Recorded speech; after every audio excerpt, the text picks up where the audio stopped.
No vídeo de hoje eu vou falar de um tema que costuma ser muito esquecido pelos alunos que estudam Direito do Trabalho na segunda fase da OAB. Eu estou falando das preliminares da reclamação trabalhista. Quando eu elaboro um enunciado de uma peça, de uma reclamação trabalhista que tem uma preliminar de mérito, raramente o aluno percebe e alega essa tese na preliminar de mérito. Eu estou fazendo esse vídeo para você não esquecer da preliminar de mérito na reclamação trabalhista, caso venha na sua prova. Então vem comigo. Preliminar na reclamação trabalhista. Geralmente o aluno fica tão preocupado com as preliminares na contestação, com as preliminares no recurso ordinário e esquece da reclamação trabalhista. Sim, reclamação trabalhista também tem questões preliminares. No direito do trabalho, basicamente as questões preliminares são referentes a questões de tramitação preferencial. E quais são elas no direito do trabalho? Se o reclamante ou a parte for pessoa idosa, lembrando que pessoa idosa é aquela que tem 60 anos ou mais, de acordo com o Estatuto do Idoso. Então, pessoa idosa, pessoa portadora de doença grave, pessoa com deficiência e se a demanda versar exclusivamente sobre o pagamento de salário ou se decorrer de falência do empregador. Repetindo, se a parte for pessoa idosa, portadora de deficiência grave, se ela for pessoa com deficiência, se a demanda versar exclusivamente sobre o pagamento de salário e se decorrer da falência do empregador. Se você estiver diante de uma dessas situações no seu enunciado da reclamação trabalhista, já sabe que vai ter que abrir um tópico de preliminar. E aqui na preliminar, a gente pode abrir uma exceção para aquela nosso esquema de fazer um parágrafo para o fato, um parágrafo para o fundamento e um parágrafo para o pedido. Aqui você pode fazer tudo num parágrafo só, pedir a tramitação preferencial em razão, e aí você menciona o caso de que trata a sua reclamação trabalhista. E a fundamentação? Primeiro, importante você verificar se no seu índice remissivo tem essas questões. A gente vai lá para o CPC para ver a fundamentação tanto do idoso quanto da pessoa portadora de doença grave. Vem comigo. Artigo 1048, inciso 1º do CPC. Terão prioridade de tramitação em qualquer juízo ou tribunal os procedimentos judiciais, em que figure como parte ou interessado pessoa com idade igual ou superior a 60 anos ou portadora de doença grave, assim compreendida qualquer das enumeradas no artigo 6º, inciso 14, da Lei nº 7.713, de 22 de dezembro de 1988. Você precisa saber essas doenças? Não precisa decorar, porque vai ter a listinha delas lá no artigo 6º, no inciso 14. É só dar uma lida. Se tiver alguma doença, mencionando alguma doença, você vai na lei e verifica se ela é considerada uma doença grave para fins de tramitação preferencial. Mas só para você ter uma ideia, é Parkinson, esclerose múltipla, neoplasia maligna, AIDS, tuberculose e outras doenças lá consideradas como doença grave.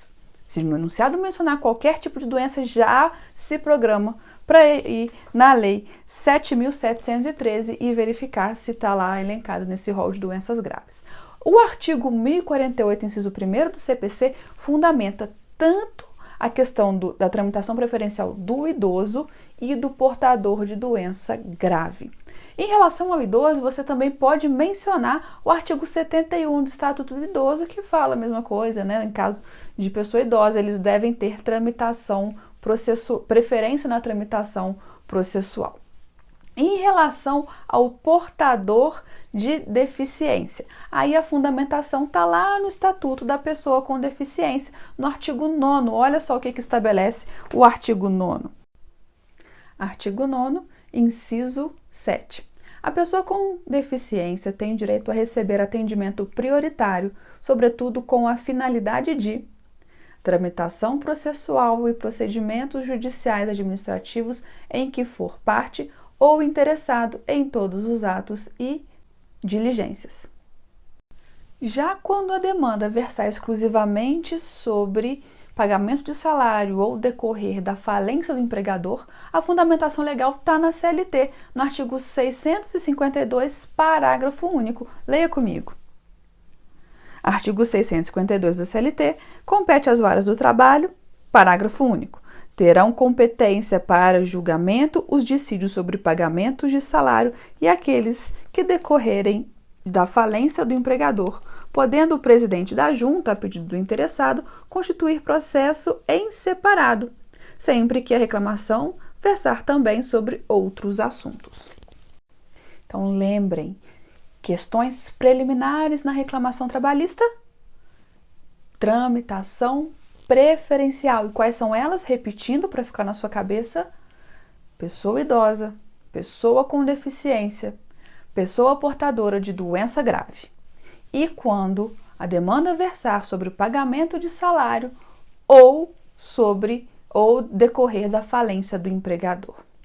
Não é muito comum aparecer uma preliminar, principalmente essas da CLT, né? Mais comum que o enunciado cobre uma preliminar no caso de pessoa idosa, pessoa portadora de uma doença grave, porque o examinador é pessoa ruim, né? Ele quer fazer você cair, ele quer jogar uma pegadinha para você errar, ele não faz uma peça para você acertar, concorda comigo? Então ele vai ali contando a historinha, contando o caso, e no meio ele vai jogar ali a idade do reclamante para você ver que ele é uma pessoa idosa, vai falar assim: no dia em que ele completou 60 anos de idade aconteceu tal coisa. Ou então, olha só, fala que ele tinha, por exemplo, esclerose múltipla e em razão disso as pessoas faziam piadas com ele. Aí você já tem no mérito o dano moral e você já tem uma preliminar de tramitação preferencial por pessoa portadora de doença grave. Sem falar que, por mais que não seja muito comum, uma preliminar na reclamação trabalhista pode perfeitamente ser cobrada em uma questão. Então, o que eu quero com esse vídeo é chamar a atenção de você da importância da questão das preliminares de mérito na reclamação trabalhista e ficar muito atento com essas informações que podem estar ali, jogadas, sem pretensão nenhuma no enunciado, e muitas vezes o aluno passa por elas e nem percebe. Tudo que falar sobre o reclamante, gente, é importante. Então, lembrem muito bem disso. Além dessas questões de tramitação preferencial, algumas pessoas incluem nas preliminares de reclamação trabalhista prevenção do juízo, justiça gratuita. Faz parte da preliminar? Aí eu vou dizer, siga o que o seu professor orienta. Porque tem muita gente que sim, coloca a justiça gratuita como uma preliminar. Eu não entendo que seja dessa forma, mas não está certo nem errado. A banca não vai fazer diferença se você colocar isso na preliminar, se você não colocar na preliminar, se você colocar no mérito, se você colocar nos requerimentos finais. O importante é colocar. A banca pontua a justiça gratuita, lógico, se for o caso de justiça gratuita. Repito sempre, reclamação trabalhista só peça justiça gratuita se no enunciado disser que o reclamante está desempregado ou que ele recebe salário até 40% do teto dos benefícios do regime geral da Previdência Social. Caso contrário, não peça. Mas se for pedir, se pedir em preliminar, você pontua, se pedir no mérito, você pontua, e se pedir nos requerimentos finais, você pontua da mesma forma. O importante é pedir. Repito, siga a orientação do seu professor da segunda fase. Se ele manda você colocar em preliminar, coloca. Se ele fala para você colocar no mérito, repetindo os pedidos, faça. Se ele pede para você colocar nos requerimentos finais, faça dessa forma. Mesma coisa da questão da tramitação preferencial. Siga o que o seu professor fala. Marina, não tem um professor de segunda fase. Eu estou assistindo seu vídeo. O que você orienta? Tramitação preferencial preliminar. Questões de justiça gratuita, coloca no mérito e repete nos pedidos. Assim fica mais difícil de você esquecer. Porque se você deixar para pedir só lá nos requerimentos finais, está certo, pontua do mesmo jeito, mas você pode esquecer. Pode colocar na preliminar também, mas eu oriento. Coloque no mérito e repita nos pedidos. Tramitação por juízo, prevenção do juízo, né? Já houve uma ação anteriormente distribuída com as mesmas partes, mesmo pedido, e foi arquivada por alguma razão. Obviamente, é prevenção do juízo, esse encaminhamento da peça da reclamação trabalhista deve ser para a mesma vara do trabalho que tramitou o processo anterior. Eu posso fazer isso na preliminar? Pode. Posso fazer no mérito?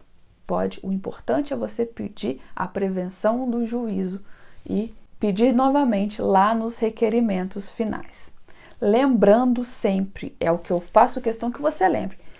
Preliminar, o que você tem que lembrar da preliminar? Questões de tramitação preferencial. O que é importante você saber é você colocar as informações. Isso é o que a banca pontua no espelho de correções, é o que eu sempre falo com os alunos, principalmente nas aulas de monitoria. Porque nas aulas de monitoria a gente tem alunos de cursos diferentes, né? E cada professor ensina de um jeito. Não que o professor ensine errado, claro que não, mas cada um tem um estilo e cada um tem uma ideia, cada um pensa, é mais fácil ensinar dessa forma porque o aluno vai memorizar melhor assim. E outro professor pensa diferente. Então, nas nossas aulas de monitoria, o que eu faço? Eu ensino para o aluno de acordo com o que o professor dele ensina. Tem professor que manda endereçar a peça ao douto juízo da vara do trabalho, tem professor que manda endereçar ao excelentíssimo senhor doutor juiz do trabalho da vara. Dois estão certos, óbvio, só que o aluno já tem tanta coisa para pensar que ele tem que pensar de uma forma só. Então, por isso que nas aulas de monitoria eu ensino de acordo com o que o professor do aluno ensina para ele. A gente reforça e garante, assim, esse estudo personalizado, esse acompanhamento individualizado com o aluno até o dia da prova. Então, se tem uma coisa que é eficaz, são essas aulas de monitoria, esse acompanhamento, correção de peça, é só os alunos que fazem mesmo, é que sabem a diferença que faz. Já no curso de oficina de peças, aí não, aí eu ensino da forma que eu entendo que seja melhor, que coincide com a maioria dos professores que estão aí no mercado. Bom, caso você tenha ficado com alguma dúvida, deixa aqui nos comentários. Se tem interesse em fazer o curso de monitoria, o de oficina de peças, não sei em que momento da vida você está assistindo esse vídeo, talvez não tenha turma aberta, mas se tiver, aconselho que faça também, porque ali você aprende a fazer as principais peças que são cobradas na OAB. Eu ensino a fazer, eu faço junto, item por item com você. É uma forma de memorização e de aprender a fazer também bem diferenciada. Mas também o carro-chefe é a monitoria, que é esse acompanhamento individualizado do aluno mesmo, corrigindo peça ponto a ponto junto com o aluno e fazendo aulas específicas sobre temas que têm dificuldade, treinamento de algumas peças específicas de alguns pontos. Como eu falei, só os alunos que fazem essa aula de monitoria sabem a diferença que faz na preparação e como eles se sentem seguros. E segurança na prova de segunda fase é um dos pontos que mais conta. Se você está seguro, se você está tranquilo, o pensamento flui, o raciocínio flui, você acha a resposta facilmente na sua CLT. Então eu espero encontrar você, seja aqui no canal, se você é novo, se inscreva, envie esse canal para quem você sabe que vai fazer a segunda fase em Direito do Trabalho, ou então nos nossos cursos, que eu terei o maior prazer em compartilhar esses momentos com você e ajudar você na sua aprovação.